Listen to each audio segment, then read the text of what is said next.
Olá a todos, eu sou Claudinei Santos, editor do portal Tem Inside. Nessa edição do podcast Tem Inside Talk, nós estamos aqui com o Guilherme Baeta, CDO da Braskem. Guilherme, muito prazer e muito obrigado pela sua participação em nosso podcast. Obrigado, Claudinei. O prazer é meu. Muito obrigado pelo convite. É ótimo estar aqui com vocês e fazer parte aí dessa trajetória, né, que vocês têm já tão consolidada. Como você falou, eu sou o CDO da Braskem, né, o responsável do centro digital da companhia. E a Braskem, para quem não conhece, é uma petroquímica mundial, global, uma das maiores do mundo, que lidera principalmente o setor de biopolímeros, né? Então, resinas que são de origem renovável. Então, esse é um elemento até importante para a nossa pauta, como fazer uma transformação digital em um setor, em um segmento, né, uma indústria de base tão relevante para os setores que a gente atua e focando em inovação, né, e sustentabilidade de maneira conjunta. Então, a gente vai falar um pouquinho disso aqui hoje. Perfeito. Bom, eu vi que a Braskem ela iniciou essa jornada de transformação digital em 2018, né? Já temos aqui uma história já longa sobre essa experiência, né? Você pode nos contar como é que foi esse começo, quais eram as expectativas iniciais, como é que foi esse desenvolvimento, né? Porque, como você falou, é uma indústria bastante complexa, né? É isso mesmo.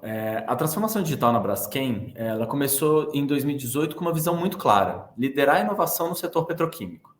A gente sabia que o setor estava mudando rapidamente, né? Principalmente impulsionado por pressões por mais eficiência e sustentabilidade, como eu comentei, e a gente viu que a transformação digital era um elemento importante e uma oportunidade para a gente evoluir nos nossos processos e na forma de criar valor.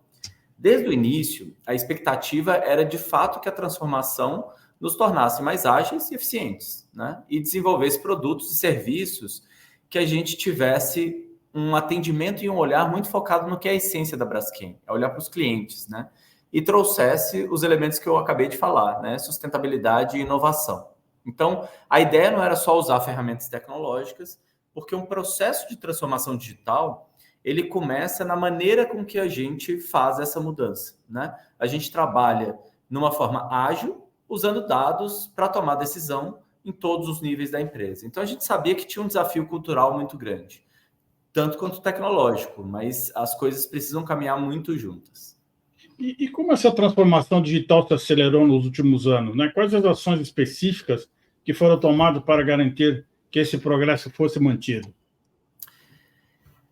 Nos últimos anos, né, desde que a gente começou a implementar as primeiras atuações, produtos digitais, interagir mais com a companhia, ela foi ganhando muita velocidade e escala, né? E no início, o conceito de ganhos exponenciais e uma atuação que, de fato, ela tem uma curva diferente de uma curva de crescimento linear, eu acho que esse fortalecimento, né, e a maneira com que a gente se posicionou muito focado no conhecimento, nas novas competências que eram adquiridas e nessa nova metodologia de trabalho, a gente teve um desafio muito grande de implementando esses produtos e meio que contagiando a companhia com essa nova forma de atuar e de trabalhar.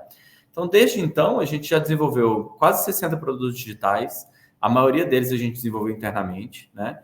Eles impactaram mais de 200 áreas até agora e tem uma ampla gama de operações, processos, desde cadeia de suprimentos até o cliente, né? O impacto financeiro dessas inovações ele é significativo. Quando a gente fala do portfólio como um todo, a gente tem capturas da ordem de 700 milhões de reais.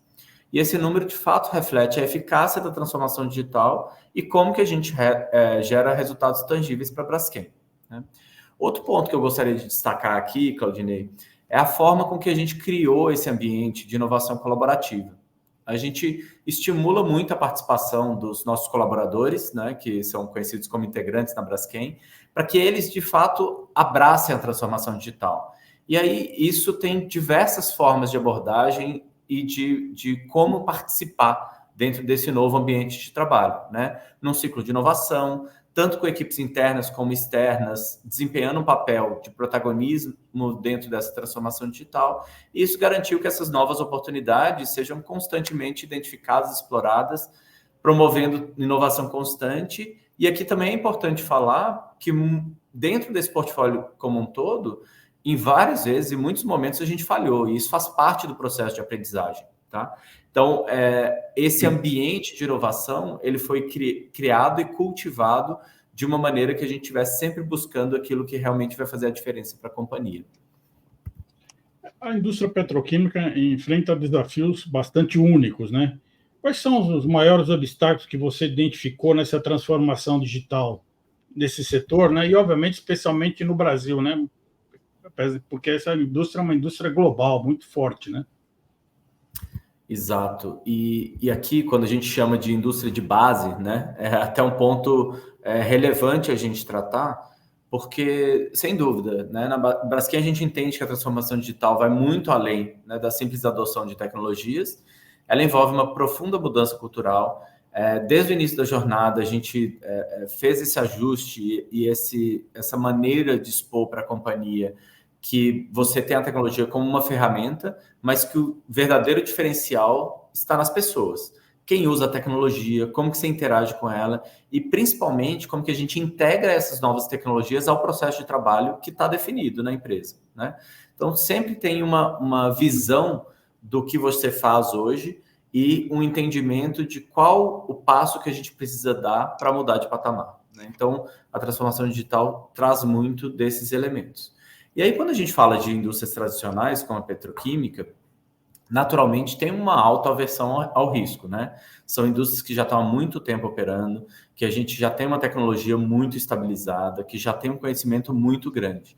Então, mudar variáveis, né, e mudar elementos dentro dessas indústrias, e eu tenho trocado, né, muita experiência com outros profissionais que também são de indústrias como a Braskem, né, de outros segmentos, a gente vê que os desafios eles são muito parecidos. Então, a gente começou a desenvolver essas novas competências, tem uma mescla de realmente trazer champions, né, ou profissionais que se engajam nessa causa internamente, mas a gente precisa realmente capacitar esses profissionais, capacitar a liderança, para que eles entendam esse valor do que o digital traz, né, e que sintam parte ativa dessa jornada de transformação. Então, eu vou trazer só 4 exemplos de elementos que eu julgo ser muito importantes aqui dentro desse contexto que a gente está falando. Então, o primeiro deles, educação e capacitação, né? A gente está num momento em que lifelong learning, né, em que aprendizagem contínua virou o nosso mote, né, de interação, e a gente vai falar mais e aprofundar mais sobre inteligência artificial generativa. É o mundo que a gente tem uma necessidade, uma demanda instantânea de adoção, de acesso e de entendimento dessa experiência tecnológica, né? Então, a gente desenvolveu competências em ciência de dados, agilidade, desenvolvimento de produto, gestão de mudança, design thinking, né, que antes era algo muito pouco usual em várias indústrias e hoje faz parte das nossas discussões, do nosso dia a dia. Então, dentro do ambiente da Braskem, a gente tem hoje cerca de 8.500 integrantes, mais de 4.000 já passaram por esses tipos de treinamento e têm sido, né, agentes de transformação dentro das suas áreas, tá? Outro elemento que eu gostaria de reforçar também dentro desse processo de aculturamento, né, de letramento que a gente tem feito, são as comunidades de prática. Então, como que a partir dessa aprendizagem, dessa capacitação, você define profissionais que são especialistas em cada um dos tópicos e esses profissionais, eles são alavancas e eles são importantes dentro do processo de conhecimento, porque eles fazem o quê? Eles servem como esse hub de troca de experiências, né? São esses profissionais e essas áreas que começam a interagir com diversos outros profissionais, reforçando que essas habilidades elas sejam realmente internalizadas, né? E as soluções de maneira inovadora e colaborativa sejam praticadas na companhia, né? Porque o aprendizado ele realmente se arraiga, ele se concretiza quando você faz na prática, quando você vivencia aquilo ali com todos os seus desafios. Outro elemento, o terceiro elemento que eu gostaria de reforçar é a adoção de metodologia ágil, né? Teve um boom muito grande no mercado em relação a esse tema alguns anos atrás, depois caiu um pouco, né, na forma de atuar, mas hoje eu vejo que isso de fato é o nosso dia a dia, o futuro da maneira com que se relaciona essa mentalidade, essa forma de pensar ágil com outros elementos. Então, uma conexão que eu vou trazer aqui hoje é o quanto que a agilidade, né, que a Braskem hoje, né, faz coisas mais rápidas, mas o foco da agilidade está na qualidade e no valor, né? E isso precisa ser combinado com um modelo e um pensamento de gestão de mudança, né, como eu falei anteriormente, que você sai de uma forma de operar já pré-definida e evolui para um outro modelo, né, que de fato transforma aquilo ali. E para isso a gente desenvolveu uma metodologia de gestão de mudanças, né, que é um acrônimo, né, dos processos mais relevantes aqui dentro de gestão de mudança, que a gente chama de SPEAR. Mas o mais importante disso tudo é ter um olhar para as pessoas e entender como que essas pessoas são capazes, de uma maneira diferente, de evoluir e entregar com qualidade aquele novo produto, né, ou processo. E, por fim, um tema que não dá para passar distante aqui: liderança e comunicação. O papel dos líderes é fundamental em qualquer processo de transformação, seja digital, organizacional ou qualquer outro elemento de transformação no ambiente corporativo. É o líder que dá o tom ali, né? É que direciona, que inspira e que faz com que as coisas aconteçam. Então, a gente trabalha muito com a liderança da Braskem para estar alinhada em relação à visão digital, engajada na comunicação, né? E ter uma visão clara e acessível para todos os níveis da empresa. E a partir daí a gente sabe que essa mudança cultural vai acontecer quando essa liderança de fato se engajar, fizer uma liderança por exemplo, né, que a gente reforça, e que os investimentos em programas de desenvolvimento sejam de fato focados, né, que a gente tenha linhas de desenvolvimento e capacitação nesse tema também de transformação digital, igual a gente tem diversos outros que são essenciais para o nosso modelo de operação na companhia, como segurança e outros elementos de inovação, por exemplo, sustentabilidade, que é uma outra âncora. E como é que foi a jornada para você promover essa transformação digital aí na Braskem, né? Como é que você poderia nos descrever as barreiras e como elas foram superadas dentro da organização? Aqui eu acho que a melhor forma de eu trazer até esses elementos para você tentar trazer um pouco aqui para os nossos ouvintes, né? Não só o contexto do setor industrial, né? Quem participa, vivencia, entende toda a sua complexidade e a forma de operar, né? Altamente regulado, tem uma série de critérios que precisam ser cumpridos, né? Muitas vezes as pessoas acham que é ou burocracia ou mais moroso, mas a gente de fato precisa garantir todos aqueles níveis de procedimentos e de modelos de trabalho para que a gente não incorra em riscos, né, relevantes dentro do nosso processo. Então, um dos maiores obstáculos que a gente tem é a integração de novas tecnologias com sistemas legados.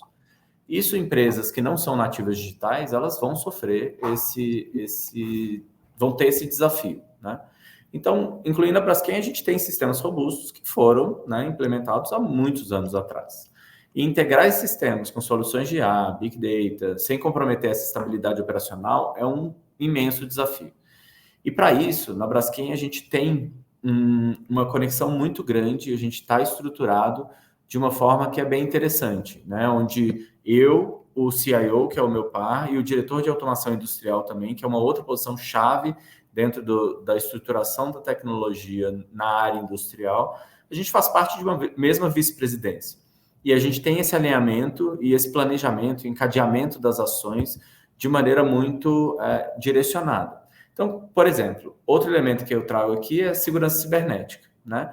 Hoje é a responsabilidade do CIO, do CISO, atuarem diretamente com isso. Mas não adianta você fazer um processo de transformação sem garantir que você está cumprindo todas essas etapas, todos esses requisitos.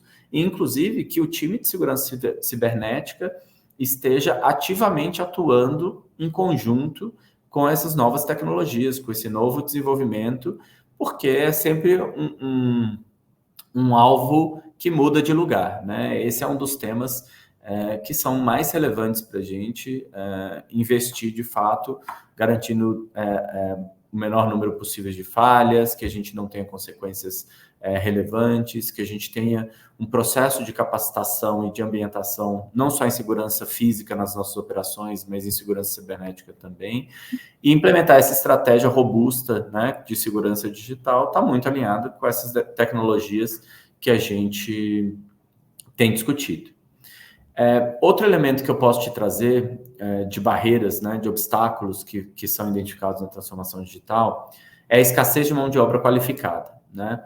Teve um estudo recente falando exatamente desse desafio de formar profissionais em relação aos temas, né, de tecnologias, de transformação no Brasil, por exemplo. Então, esse limitador faz com que a gente tenha que ser criativo, que a gente tenha que desenvolver ações de formação, de engajamento, de formação interna, inclusive, valorizar profissionais que têm outros tipos de conhecimento e que vão se complementando com esses conhecimentos, como ciência de dados, automação, inteligência artificial e assim vai, né? E aí, além disso, eu acho que barreiras culturais, né, que representam uma parte significativa desse processo, uma delas é a resistência à mudança, que eu acho que isso também está colocado de uma forma que os colaboradores que estão ali, né, envolvidos nesse processo têm um receio, às vezes, de substituição, né? Tem aquela máxima, a tecnologia, inicialmente era a robotização, né? Os RPAs e a automatização de processos, como vou substituir todos os empregos, né? Agora, a inteligência artificial generativa, então não precisa mais daquelas pessoas. E, na verdade, o olhar não está aqui. O olhar está em como que a gente vai criando os ambientes de desenvolvimento, né? E o que eu vejo é que vai ter criação de muito mais oportunidades ou modelos de empregos diferentes a partir desse conhecimento e dessas tecnologias que estão sendo disponibilizadas. Mas esse processo de desenvolvimento, de gestão de mudança e de capacitação desses profissionais, de fato, precisa ser organizado e estruturado para que a gente consiga passar por esse momento de maneira segura, né? E aí, por fim, eu acho que custo de implementação, né? O quanto que a gente, de fato, investe e como a gente investe, e a questão da regulação, né? Em algumas aplicações, a gente percebe muito que a regulação é que vai ditando muito de como as empresas vão se organizando e se estruturando frente a esses novos desafios, né? Então, transformação digital requer investimentos contínuos, infraestrutura tecnológica, formação de equipes. Ao mesmo tempo, quando a gente olha o setor no Brasil, ele é altamente regulado, né? Principalmente no que tange a sustentabilidade, segurança ambiental e assim vai. Mas, assim, no final, o que eu acho que é importante em qualquer avanço digital é a gente estar em conformidade com essas regulações, entender essa complexidade e atuar naqueles elementos que, de fato, a gente vai mudar a maneira com que esse setor ou esse tipo de segmento ele é visto, né? Podendo, de fato, transformar completamente a percepção, né? Tanto da sociedade como do mercado em relação às soluções que a gente cria. Você poderia compartilhar com a gente alguns exemplos concretos, né, dos produtos digitais que foram criados pela Braskem, né, e como elas estão gerando esses impactos? Excelente. Eu acho que aqui é onde a gente consegue sair um pouco do conceitual e ir para a prática, né? O que a gente tem feito? Eu vou trazer 3 grupos ou 3 grandes áreas que a gente tem atuado para que os ouvintes aí consigam entender o que a Braskem está fazendo em relação a desenvolvimento de produto. E eu vou começar pelo que a gente reforça muito e valoriza muito na Braskem, que é a experiência do cliente, né? Então, hoje, a gente tem uma plataforma, né, de e-commerce na Braskem que revolucionou completamente a forma com que os clientes interagem com a empresa. Quando a gente pensa em empresas B2C, né, assim como a Amazon transformou a experiência de compra no varejo né, iFood e outras diversas, né, no ramo de alimentos, o Ed, que é a nossa plataforma de experiência com o cliente, trouxe um novo nível de conveniência e eficiência para o setor petroquímico. Muitas empresas tiveram dificuldade de fazer esse movimento no B2B, né? O B2C a gente via que tinha evoluído muito mais rápido.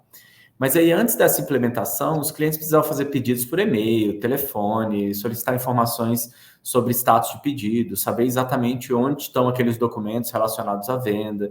Então, tinha todo um processo de atendimento e gestão dessas variáveis que são super importantes na relação com os clientes, que a gente conseguiu trazer tudo para uma mesma plataforma, uma experiência onde os clientes acessam facilmente o histórico de pedidos, faturas, status de entregas e até mesmo gerenciar a sua linha de crédito online, né? E o impacto tem sido muito relevante. Hoje a gente na Braskem, né, quando a gente olha até no Brasil, a gente tem mais de 800 clientes, né, quase 900 clientes que utilizam a plataforma, que já processa mais de 12 mil transações por mês, então é um volume muito grande quando a gente fala de relação B2B, e já tramitou mais de 2,8 bilhões de dólares em receita, por exemplo, no ano passado, através dessa plataforma. Então, melhora significativamente, né, a satisfação dos clientes e garantiu com que a área que faz o atendimento do cliente, né, e a relação com o cliente mude de patamar, em temas que são muito relevantes para cada um deles. Daí outra área que eu gostaria, eu acho que da outra ponta, né? Como que a gente tem atuado na área industrial, né? Na área industrial, vou trazer 2 exemplos principais. Um que foi um modelo que surgiu e foi muito bacana, surgiu de uma ideia específica de uma área, para comprar matéria-prima de uma maneira mais competitiva.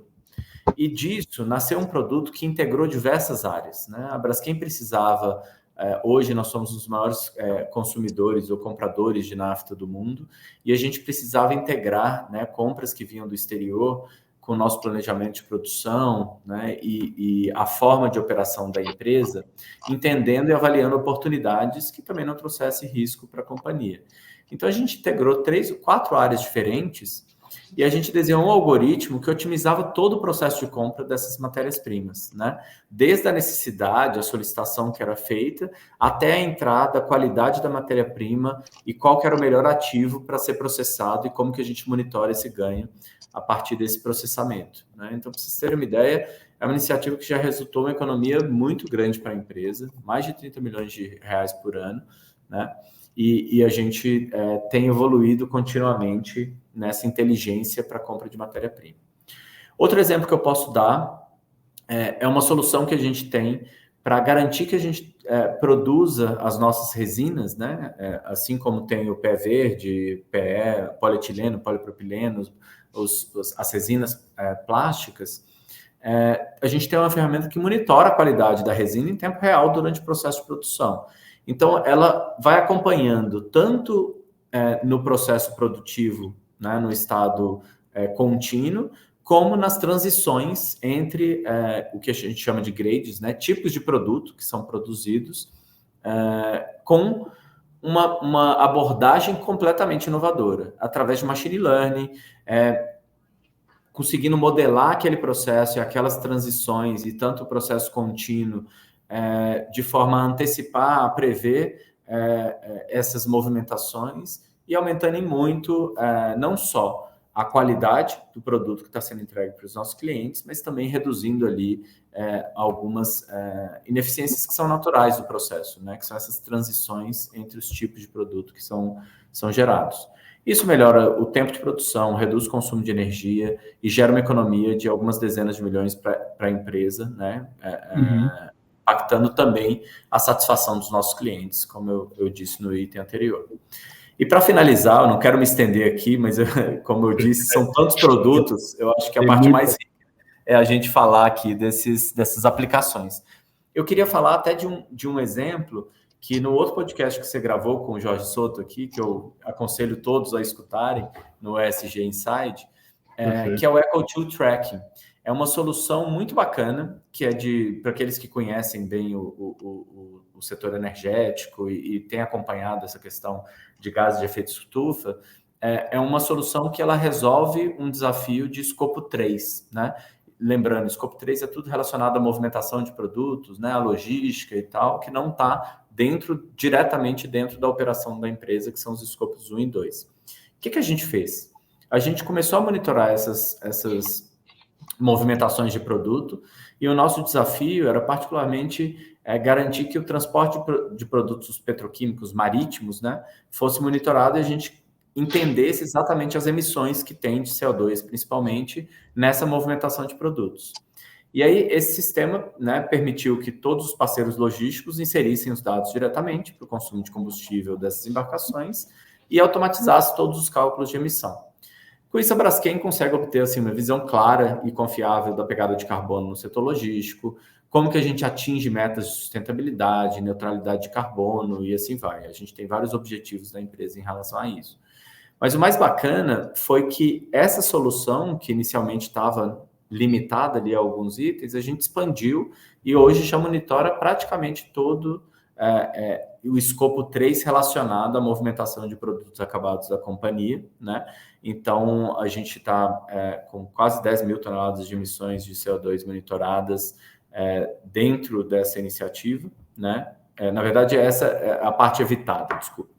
A gente monitorou 100% das emissões, que é um valor bem mais alto, e a gente evitou mais de 10 mil toneladas de emissões de CO2 apenas com essa iniciativa em algumas embarcações, né? E agora a gente está escalando essa tecnologia para outras aplicações dentro da empresa. E aqui vale ressaltar, a gente tem operações no mundo inteiro, né? E aqui, principalmente na Europa, tem uma regulação muito forte que está entrando, né? E está acontecendo a partir de 24, já entrou uma regulação nova e a gente tem uma visão de entrar outros controles regulatórios em relação a emissões, e com essa solução a gente conseguiu atender, entender exatamente o impacto, né? E avaliar até como estava sendo cobrado essas emissões, né, de gases de efeito estufa. Então, tem sido algo que a gente se orgulha muito, né, de ter desenvolvido, e que a gente planeja expandir isso também para outros itens relacionados a escopo 3 e pode também ampliar o que a gente tem de escopo 1 e 2. Perfeito.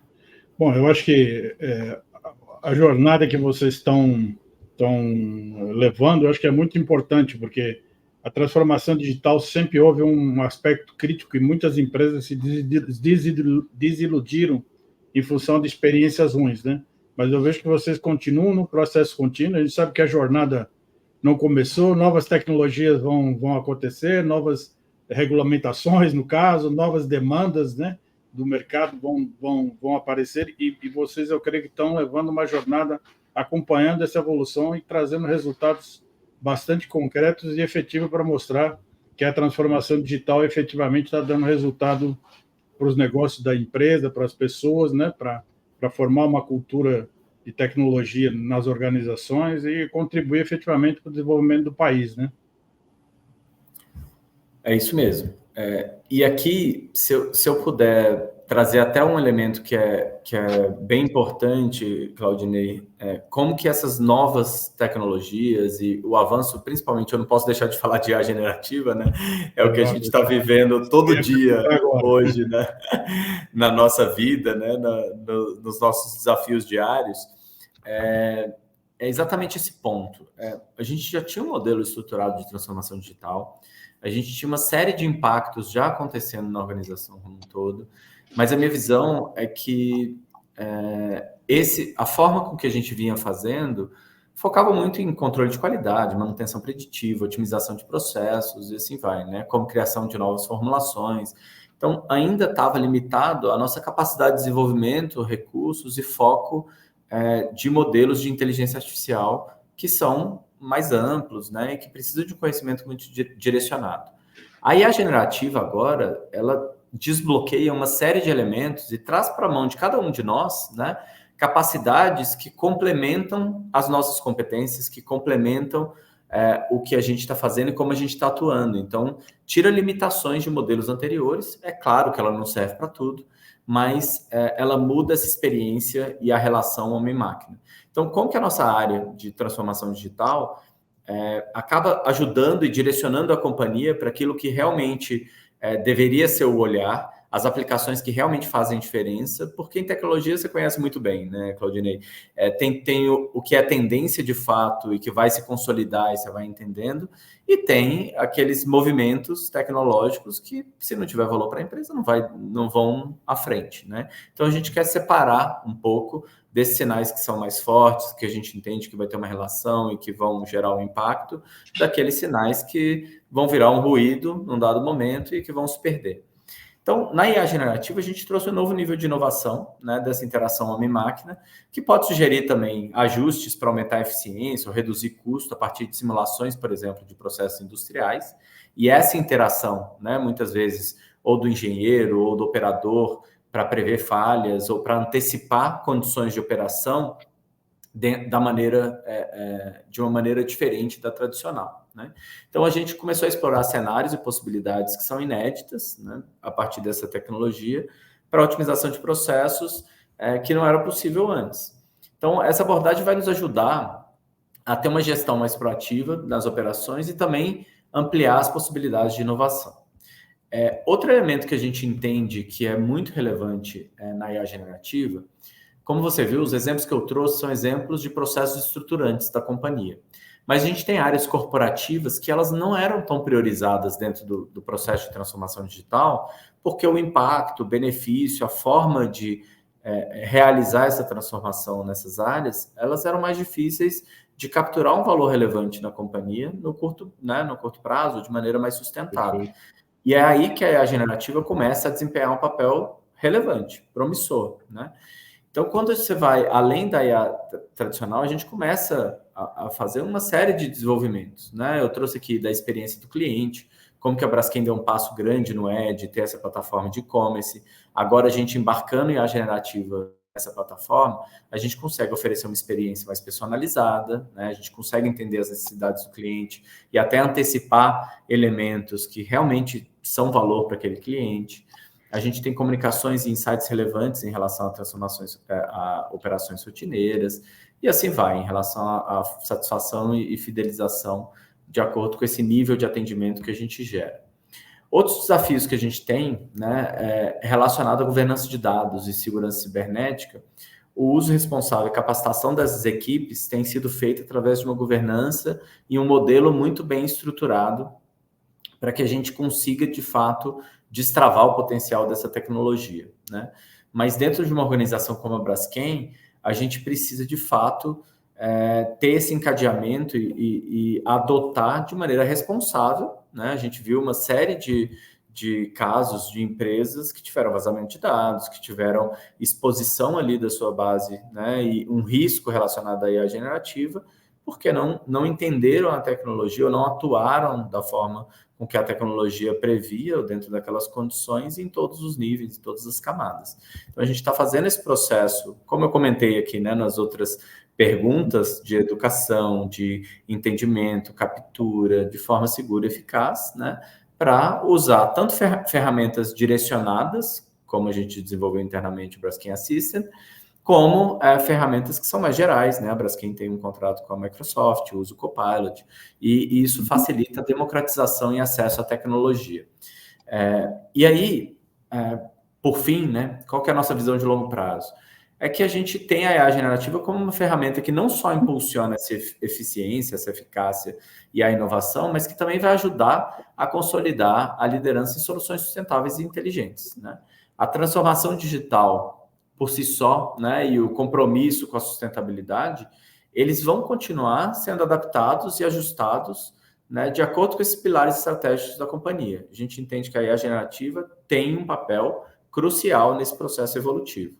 Claro que a gente vai entendendo essas aplicações e vai garantindo que esses casos que são bem-sucedidos e que têm valor para a companhia, eles, né, consigam ir permeando, mas é o que a gente trata aqui de uma maneira muito direcionada e evolutiva dentro da transformação digital, é que a gente parte de um modelo mais centralizado, onde os conhecimentos e as competências estão muito no centro digital, para ir evoluindo para um modelo distribuído e conseguir chegar no modelo que a gente chama de democratizado, né? Então, como que você permeia esse conhecimento e essa atuação em toda a empresa e todos os funcionários, os integrantes, né, os nossos colaboradores conseguem se sentir atuantes dentro desse processo de transformação. Então, aí é onde eu entendo que a empresa vai ter um maior nível de maturidade e a gente vai ter agilidade na sua essência, né? Na forma de trabalhar da empresa e tendo um processo bem sucedido de transformação, não só digital, mas organizacional, né? Dentro do que a gente tem falado. Até cultural, diria eu, inclusive. Isso. Então, bom, eu gostaria, Guilherme, de agradecer a sua presença no podcast do The Inside Talk. Como eu falei anteriormente, eu acho que é um exemplo de como o uso da tecnologia pode estar resultados bastante positivos, como você falou, para as organizações, para o negócio, para as pessoas, para o ESG, enfim, vocês acho que são um exemplo bastante positivo de como a transformação digital pode, de fato, ser um fator alavancador dos negócios e dos objetivos da nossa sociedade, né? Muito obrigado pela sua participação, Guilherme. Maravilha, foi um prazer, Claudinei. Um abraço. Grande abraço.